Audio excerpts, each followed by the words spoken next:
Hello friend, welcome to my YouTube channel. आज की video में मैं आपके लिए जीव विज्ञान से संबंधित पादप पुस्तक चैप्टर से प्रश्न लेकर आया हूं। इसमें जितने प्रश्न आए सारे इंपॉर्टेंट प्रश्न हैं। पूरे प्रश्न एक ही वीडियो में कवर कर दिया जाएगा।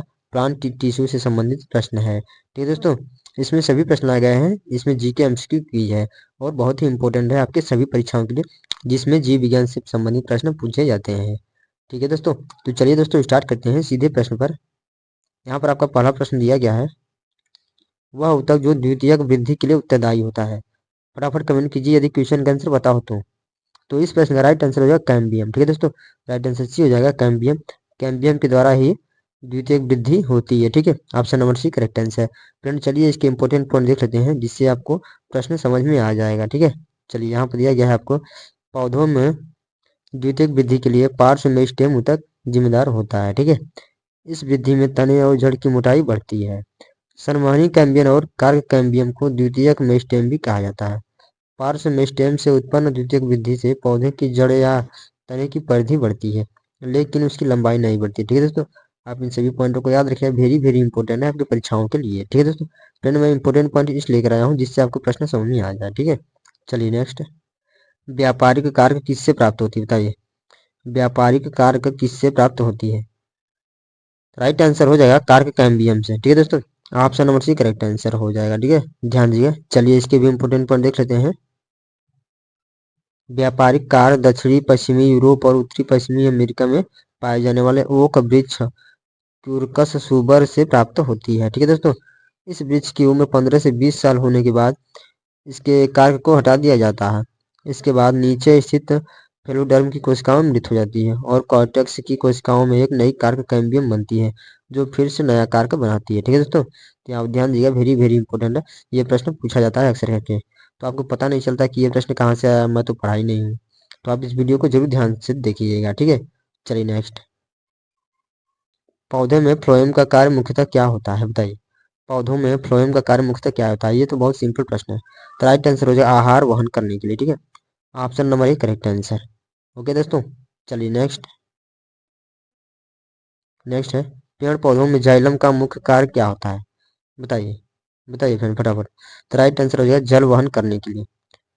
पेड़ पौधे में जाइलम का जो मुख्य कार्य होता है वो जल वहन करने के लिए होता है। Option number C correct answer हो जाएगा। ओके दोस्तों, चलिए नेक्स्ट, एक वृक्ष की आयु का पता किसके द्वारा लगाया जा सकता है बताइए, फटाफट कमेंट कीजिए। तो इस प्रश्न का राइट आंसर हो जाएगा वार्षिक वलयों की गिनती करके। ठीक है, वेरी वेरी इंपॉर्टेंट प्रश्न दोस्तों, अक्सर पूछा जाता है प्रश्न ये। तो राइट आंसर हो जाएगा वार्षिक वलयों की गिनती करके एक वृक्ष की आयु का पता लगाया जा सकता है। ठीक है, ऑप्शन नंबर भी करेक्ट आंसर। ओके दोस्तों, चलिए इसके भी इंपॉर्टेंट पॉइंट देख लेते हैं। वेरी वेरी इंपॉर्टेंट क्वेश्चन है ये। यहाँ पर आपको इंपॉर्टेंट पॉइंट में दिया गया है, एक पेड़ की आयु उसमें उपस्थित वार्षिक छल्लों द्वारा निर्धारित की जा सकती है, जा सकता है। ठीक है, इस विधि को वृक्ष वलय कार्यक्रम के नाम से जाना जाता है।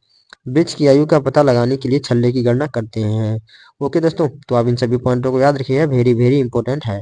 चलिए नेक्स्ट, वायु तक पाया जाता है बताइए।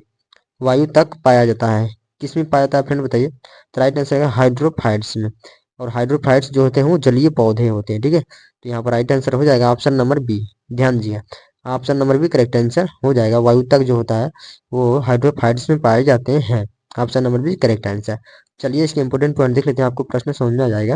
यहाँ पर दिया गया है, जलीय पौधों में तैरने के लिए भूमिकाएं होती हैं या रहती हैं। ठीक है, जो मृदु तक के बीच पाई जाती हैं। इस प्रकार की मृदु तक को वायु तक या एरेनकाइमा कहते हैं। जलीय पौधे हाइड्रोफाइट्स या मैक्रोफाइट्स के अंतर्गत आते हैं। ठीक है दोस्तों, तो यहाँ पर ध्यान दीजिए, मैं आपको बता दिया हूँ कि ये हाइड्रोफाइट्स जो होते हैं वो जलीय पौधे होते हैं। ठीक है, तो यहाँ पर ध्यान दीजिए।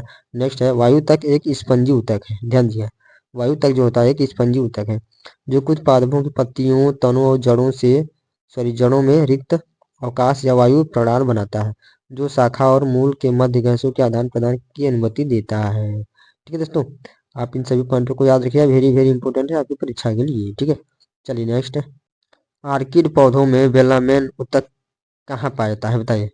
आर्किड पौधों में बेलामेन ऊतक कहाँ पाया जाता है, वेरी इंपॉर्टेंट है, बताइए फ्रेंड फटाफट। राइट आंसर हो जाएगा मूलों में। ठीक है, option number B correct answer हो जाएगा।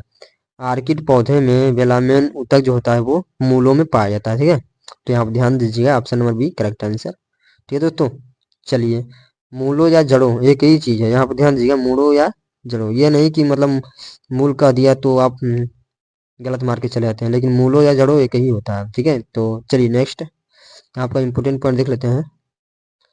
बेलामेन ऊतक आर्किड के वायवीय जड़ों में पाया जाता है। यहाँ पर बता दिया ना, मूलों होता है, जड़ों या मूलों में होता है। ठीक है, ये पौधे वायु से नमी अवशोषित करके अपना काम चलाते हैं। इसके लिए इन पौधों में कुछ जड़ें वायु से लटकी रहती हैं, अतः इन्हें वायवीय जड़ें कहते हैं।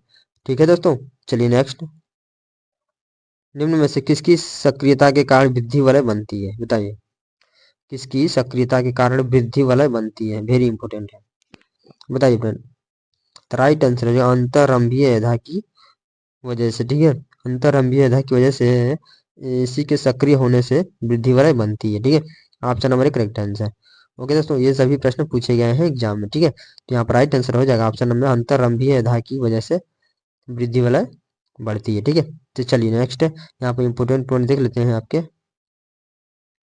यहाँ पर दिया गया है इंपोर्टेंट पॉइंट, पौधों में वृद्धि वलय या वार्षिक वलय कैम्बियम ऊतक की सक्रियता के कारण, यहाँ कैम्बियम ऊतक की सक्रियता के कारण बनते हैं। कैम्बियम ऊतक पतली दीवारों वाली कई बड़ी कोशिकाएं बनाता है जो वृद्धि वलय का निर्माण करती है। ठीक है, तो यहाँ पर ध्यान दिया, तो यहाँ पर कैम्बियम ऊतक जो एधा यहाँ पर दिया गया है, यहाँ पर अंतरंभीय एधा है, एधा का मतलब होता है कैम्बियम। ठीक है, तो यहाँ पर आप सस्पेंशन में मत होइएगा, क्योंकि यहाँ पर इसका मतलब होता है कैम्बियम, एधा का मतलब कैम्बियम होता है। ठीक है, तो इसीलिए आपको पॉइंट में दिया गया है कि कैम्बियम ऊतक की सक्रियता के कारण ही वार्षिक वलय बनते हैं। ठीक है, कैम्बियम पतली दीवारों वाली कई बड़ी कोशिकाएं बनाता है जो वृद्धि वलय का निर्माण करती है। ठीक है दोस्तों, तो यहाँ पे ध्यान दीजिएगा, वेरी इंपॉर्टेंट है परीक्षाओं के लिए। ठीक है, प्रश्न किसी भी प्रकार से पूछा जा सकता है। चलिए नेक्स्ट, समुद्र के किनारे उगने वाले वृक्षों में वार्षिक वलय नहीं होते हैं, क्योंकि क्यों नहीं होते हैं फ्रेंड, बताइए फटाफट। तो इस प्रश्न का राइट आंसर हो जाएगा, क्वेश्चन नंबर 9 का करेक्ट आंसर हो जाएगा आपका सी, स्पष्ट जलवायु विभिन्नता नहीं होती है। ठीक है, तो राइट आंसर हो जाएगा ऑप्शन नंबर सी, जो समुद्र के किनारे जो उगने वाले वृक्षों में वार्षिक वलय नहीं होते हैं, इसका कारण है स्पष्ट जलवायु विभिन्नता नहीं होती है। ठीक है, तो ध्यान दीजिएगा, वहां पर वातावरण जो होता है, वातावरण का टेम्परेचर जो है समान रहता है। ठीक है, चलिए इसके इंपोर्टेंट पॉइंट देख लेते हैं, आपको समझ में आ जाएगा।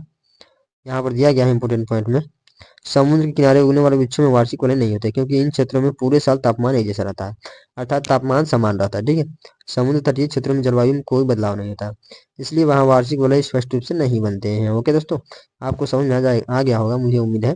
चलिए नेक्स्ट, एक वृक्ष के पुराने तने के अनुप्रस्थ काट में 50 वार्षिक वलय मिलते हैं, तो वृक्ष की आयु कितनी होगी, बताइए।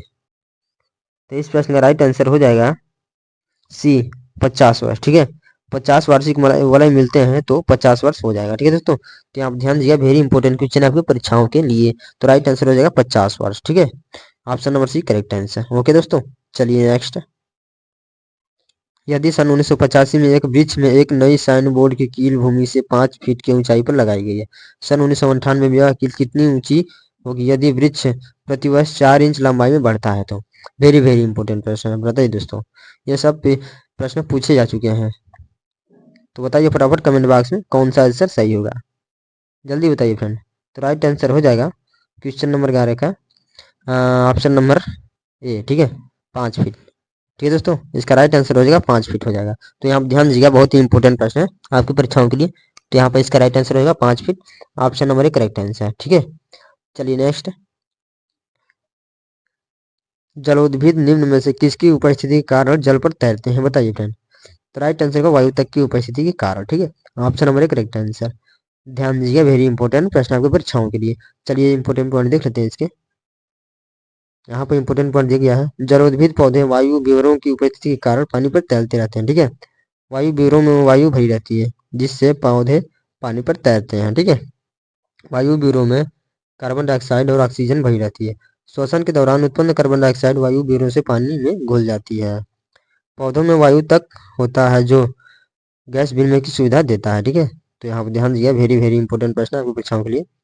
चलिए नेक्स्ट, शीर्षस्थ विभाज्योतक उत्तरदायी होता है, बताइए किसके लिए उत्तरदायी होता है। शीर्षस्थ विभाज्योतक जो होता है वो पौधों में किसकी वृद्धि के लिए उत्तरदायी होता है। तो राइट आंसर होगा लंबाई में वृद्धि के लिए। ठीक है, लंबाई में वृद्धि के लिए शीर्षस्थ विभाज्योतक उत्तरदायी होता है। ठीक है, ऑप्शन नंबर 1 करेक्ट आंसर। और यहाँ पर एक प्रश्न और पूछा जाता है कि पार्श्व विभाज्योतक किसके लिए उत्तरदायी होता है। तो पार्श्व विभाज्योतक जो होता है वो जो पेड़ होता है उसके मोटाई के लिए जिम्मेदार होता है। ठीक है, पार्श्व विभाज्योतक जो होता है वो मोटाई बढ़ाता है। ठीक है, यहाँ पर भी ध्यान दीजिएगा, ये भी प्रश्न बहुत बार पूछा जाता है। तो इस प्रश्न का राइट आंसर हो जाएगा लंबाई में वृद्धि के लिए। ठीक है दोस्तों, चलिए नेक्स्ट। रंध्रों की संख्या न्यूनीकृत होती है तथा ये धंसे होते हैं, बताइए इस प्रश्न का कौन सा आंसर सही होगा। तो राइट आंसर हो जाएगा मरुद्भिदों में धंसे होते हैं। ठीक है, option number D correct answer. ठीक है दोस्तों, चलिए नेक्स्ट। शाखाओं से पत्तियां क्यों झड़ जाती है, बताइए, वेरी वेरी इंपॉर्टेंट प्रश्न है। तो राइट आंसर हो जाएगा कार्क के बाहर विगलन परत बन जाने से शाखाओं से पत्तियां झड़ जाती हैं। ठीक है, option number C correct answer. Okay दोस्तों, चलिए नेक्स्ट। वेलमैन की आवश्यकता होती है, बताइए वेलमैन की आवश्यकता क्यों होती है। तो राइट आंसर होगा नमी अवशोषण के लिए होती है। ठीक है, या पानी अवशोषण के लिए, option number C correct answer. Okay दोस्तों, चलिए इसके इंपोर्टेंट पॉइंट देख लेते हैं, वेरी इंपॉर्टेंट क्वेश्चन है ये। वेलमैन पौधे का ऊतक है जो वायुमंडलीय नमी और पोषक तत्वों को अवशोषित करता है। यह पौधों को सहारा देता है, पानी की कमी को रोकता है। यह जड़ की छाल में मौजूद सरवनी ऊतकों की रक्षा करता है। यह जड़ को वातपोर सृजनात्मक जलहानि से बचाता है। यह कई मामलों में पौधों को सबस्ट्रेट से चिपकाए रखता है। यह अंतरहीन कोशिकाओं को हानिकारक यूवी किरणों से बचाता है। ठीक है दोस्तों, तो इन सभी पॉइंटों को याद याद रखिए, वेरी वेरी इंपॉर्टेंट है। ठीक है दोस्तों, चलिए तब आगे चलते हैं इसी के साथ। क्वेश्चन नंबर 17 है, पार्श्व विभाजितों किसके प्रति उत्तरदायी। ये मैं क्वेश्चन पिछले क्वेश्चन में बता चुका हूँ। तो यहाँ पर राइट आंसर होगा मोटाई में वृद्धि के लिए। ठीक है, पार्श्व विभाजितक जो होता है वो मोटाई में वृद्धि के लिए उत्तरदायी होता है। ठीक है, तो ऑप्शन नंबर भी करेक्ट आंसर। ओके दोस्तों, चलिए नेक्स्ट। एक काष्ठीय पौधे की आंतरिक छाल का मुख्य कार्य क्या होता है, बताइए। तो इस प्रश्न का राइट आंसर होगा पौधों से पौधों के अन्य भागों को खाद्य परिवहन करना। ठीक है, option number C correct answer. Okay दोस्तों, क्वेश्चन नंबर 18 का राइट आंसर हो जाएगा ऑप्शन नंबर सी, पौधियों से पौधों के अन्य भागों को खाद्य परिवहन करना। ठीक है, option number C correct answer. Okay दोस्तों, चलिए नेक्स्ट। वाणिज्यिक मूल्य वाला कारक किससे प्राप्त होता है, बताइए फ्रेंड। तो राइट आंसर हो जाएगा क्वेरकस। ठीक है, option number D correct answer. ठीक है दोस्तों, चलिए इसके इंपोर्टेंट पॉइंट देख लेते हैं। यहाँ पर दिया गया है इंपोर्टेंट पॉइंट आपको।